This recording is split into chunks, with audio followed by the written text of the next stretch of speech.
eBird does, whether they want to or not. That's true. That's true. And in fact, I think the eBird does a lot to Promote that. because I've found myself, I'm up there in Jacksonville now, and occasionally when I can, I'll just get out and bird around the yard, or I'll sneak away to a park for half an hour or something like that. And I've been watching myself rise in the standings in Duval County. It's definitely addictive. It really is. It really is. But yeah, that's oh, look at that, a little ichneumon wasp. Wow, that's a pretty one. A what? Little ichneumon wasp. Oh yeah. I did not realize that ichneumons can sting. Till you tried playing with them. Well, no, somebody told me. Luckily, Well, some of them are pretty big. Yeah, they are. They put a major wallop on you, I bet. That one looks cold. Yeah, I think it must be.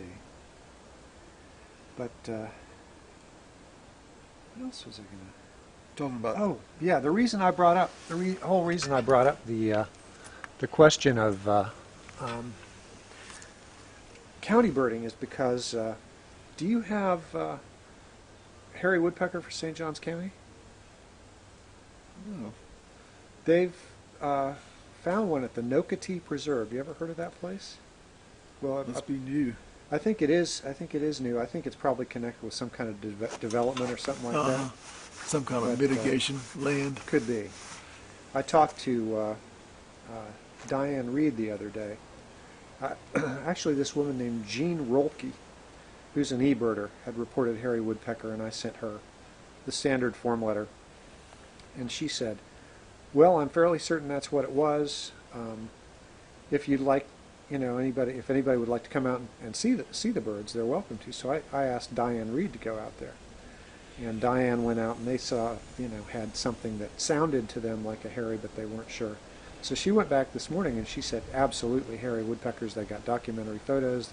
It's a great, good bird, and she says it's a good-looking habitat. There goes the wasp flying. So. Oh, good. Not that cold. Got away. All right, not that cold, right? So that's a good spot. And she says it looks good for other stuff, like maybe Bachman's sparrows and stuff. Now, where is it? I don't remember. I could. It's if we go to the eBird, we can click on it and see the location. Yeah. Okay. So maybe we can do that. I want to show you the new Audubon website before we go anyway. Maybe I can get you to show me how to do something else. Okay. All right. Although you seem to be figuring out a lot of it. You're having a lot of fun with the pictures, aren't you? Oh yeah, Embedding the that's pictures. I got that down. The one reason I'm doing it is so that I can do it enough to where it just becomes second nature. I don't have to worry about it. Because if I don't do something over and over again, I just fucking forget. If I don't do it for 6 weeks, gone. Yeah. I don't know where the hell, but it's gone. All right. Well, let me go ahead and get started on this. I don't know how much time we've got on this thing. I think a lot, because I'm borrowing David's camera here, David Wall, and after talking to Bob for well over an hour yesterday, he said we had only had to use less than half of the memory on it, so that's good. So anyways, you were born in Gainesville, right? You're a native Gainesvillian. Born in Gainesville, 1943. Okay. And you grew up where? Well, I started out, the first place I remember is over on First Boulevard, there where the Methodist Church, across the street from the Methodist Church, there was a big hotel there called the White House Hotel. And your dad was manager. That my grandfather and my grandmother and my father all worked there. And my grandparents, they lived in the hotel, and we lived in a great huge house next door. Of course, that was how I got to be a bird watcher, was because of the bird ladies. Now, who were the bird ladies? The bird ladies were Miss Cornelia Davis and Miss Elizabeth Crellin, and they were from Pennsylvania, and they came down every year and wintered at that hotel. Right. So when I was 4, they started taking me bird watching with them. And, of course I didn't. I didn't know anything about birds, but we'd go out and I'd see a bald-headed eagle and stuff like that. And I'd go out maybe once a week with them, bird watching. And then it just caught. By the time I was, let's see, 1950, which would have made me 7, Right. my father got called back into the service, and we were in Norfolk, and so I went to Pennsylvania that summer Really? of 1950 to visit with them for 2 weeks, and got a lot of good birds up there. I'll bet you did. Yeah, man. Had I remember black-billed cuckoo in the road, and magnolia warbler, and several other good. I don't remember a whole lot about it, but geez, give me a break. 60 years ago. Yeah. So anyway, that was the reason and then the rest of them, when we got back, we lived for about a year or so on 13th Street and 5th. I think it's 5th, right there where Norman Hall, the old Norman Hall Oh, yeah, is. sure. There's a Alpha Gamma row houses there now, but it was right there on 13th Street, and it was a 2-lane road at the time. So that was, wasn't that P.K. Young at the time? Yeah, it was, but it still was Norman Hall too. It's always been Norman Hall. Right. PK was just in there, Oh, okay. and there was a pond across the Seagull. It's still there, across 13th Street from it. And I used to bird watch over there all the time. Really? Got my life bird, a Baltimore Oriole there. So you and Bob Simons were actually in the same neighborhood at that time. Yeah, he was a year older than me though. Yeah. He's really old. Yeah, I know. Very, very old. Not a spring chicken like you. No. So yeah, but we didn't know each other then. I don't remember exactly when I met Bob, but it was in adulthood. Yeah. Because I think he was a PK youngster. That's possible. He actually, Maybe he went away to school. he did go, he was at a military academy Yeah. for a while. I think that was it. Yeah. He said, he was telling me yesterday how he started college. He went to Berkeley for his first semester. And he said he just couldn't, he was around girls for the first time in his life, and it was like, I can't concentrate on studies. There's too many women around There's here. women everywhere.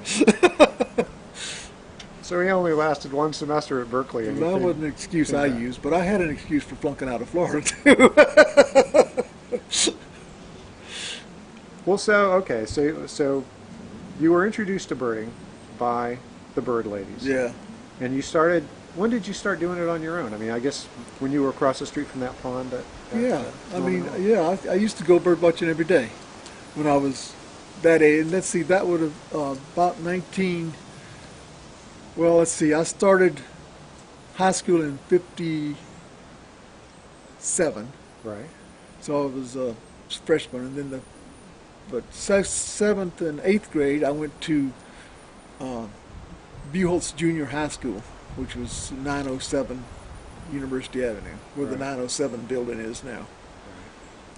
It's right across the street from Leonardo's 706 or whatever it's called. Right, yeah. And at that time, so that was, how old are you in the 7th grade? I think you're 12, aren't you? Yeah, something around there. 11, 12. And then when we moved out, I was bird watching then because I remember going, there was an empty lot behind my house, and we'd get out there every day looking at myrtle warblers, trying to find something different. Of course, it's agonizing over there because the glasses I had were just horrid. Yeah. I mean, my first glasses were World War I issue field glasses. World that War I? Yeah, my grandfather's field glasses. And they screwed, the way you focus them was you screwed the ends. Yeah. Individually. Right, yes. Oh, yeah, pain in the butt. But anyway, I started asking for binoculars for Christmas and went through numerous pairs of Tascos. That's all they would buy for me. Yeah, Tascos must have been the beginning binoculars for a lot of Yeah, I mean, they were cheap, but if you bumped them or got them wet in any way, they were done. Toast. Yeah, I spent the first couple of years of my birding career going like this because, I mean, they were so badly out of Oh, I alignment. know. I had to You do look one through them eye and at you a end up with a headache. So what was it? What Bob was telling me that the area around his house at the time was mostly farms back then. Now he lived a little bit south of where you were living. Well, he lived, yeah, where he lives now. Right. Yeah. Um, you know, I don't remember too much about the area right around us because it was mostly university. And my father worked for the university at the time. The house we lived in was a university house. Oh. But I do remember riding my bike out on 441 to look at Payne's Prairie. And Yeah. that was just a two-lane road then. Right. And used to go out there. Even after I was driving, it was still two-lane. We'd go out there. It was great bird watching. Tell me about it. Oh man, there was a dike on the west side that went toward this radar thing they had out there. I don't know what the hell it was, but it was a radar installation of some sort before I-75 came through, and on both sides of that dike, lots of good ducks and stuff. There was And more then- water, wasn't it? Yeah, there was water, lots of water. And then there was on the east side, right about where the platform is now, just north of there was a dike that came in from about where if you drew a straight line, that dike would go out to where the platform is now on Alachua. And along that was a huge heron rookery, Really? thousands of birds. And I used to just go there. So what year would that have been? That was after I got my driver's license. So 58, 59, along in there. I was thinking maybe that was before the place was inundated by cattle egrets, but maybe not. I don't remember when they came. I remember I remember Lake Alice in '54. Okay, so I remember going there in '54 Right. when Austin had a press conference about them, and there was a huge crowd of people, and we all went out there to observe the cattle egrets. And the same thing with like glossy ibises. I remember when they showed up in Alachua County. It wasn't quite as much fanfare because Right. they were already in the United States. Of course, the cattle egrets were too. I think they found them in '49, didn't they? I think they were first seen in Florida in '41, but the first nest was in Lake Okeechobee in '53. Uh-huh. Well, they certainly have expanded since then. But you know what? When they first arrived here, they stayed here year-round. They didn't have a migration pattern. But that's developed in them in the last, well, I mean, I bet you could look at the Christmas count data and see when they started Yeah, that's taking probably off. true. We used to get like 3,000 or 4,000 of them, and now we're lucky to get 200 or 300. Right. That's right. Yeah, because they're migrating. Well, so at the time you could bike or drive out the two-lane road to Payne's Prairie, and there were the dikes going east and west. Right. Could you walk out those? I mean, did the Well, you owners could walk of the out. property There give wasn't you a any- dike to the east that you could get to because the ditch was the whole way okay. along there. But to the west, you had to hop the fence and get on some rancher's land, but we did it anyway. They didn't give you a hard time about that? I don't think they had any cows out there then, so you just really didn't have to worry about it. Mainly it was that dike was the road to get out to that, I don't know what the Radar thing was called. installation or Yeah, whatever some, it was. it used, you ever remember seeing it No. out there? It was west of I-75. They turned it down since. About equal with where the country club is. So, yeah, and you wouldn't go very far. You wouldn't go as far as I-75 just to see out there. So, the other big birding spot was Lake Alice. I mean, it was hot. My brothers and I used to go over there on the weekend, on a Saturday, just ride the bicycles over there, and we would get 100 species. Now, you know, we were kids, so we probably didn't get them all right, but we came close. So, yeah, that was really good. I mean, there were farm fields around there. It was all farm fields. All that where the museum is, and Right.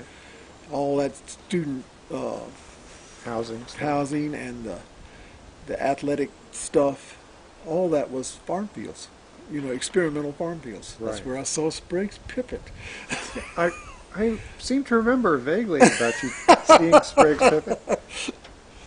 Tell me about the Sprague's pipit. I don't really remember too much about it, Rex, except that I remember we stopped and we looked at the bird and we were talking about the bird, and Miss Davis said, "You see, it's got yellow legs, and that it's wasn't with the other birds and had a big eye." That's just about all I remember. But I do remember looking at the bird.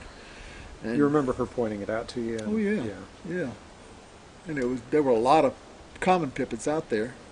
That's what they called them at the time. Right. I talk about changing the name of a bird. That's Hard been to the keep track of common, them. water, and American, I think. So anyway, yeah, and so she knew the difference and pointed it out to me, and I could tell the difference. So.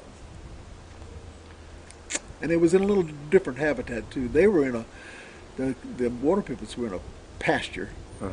and these guys were walking around in sand and dry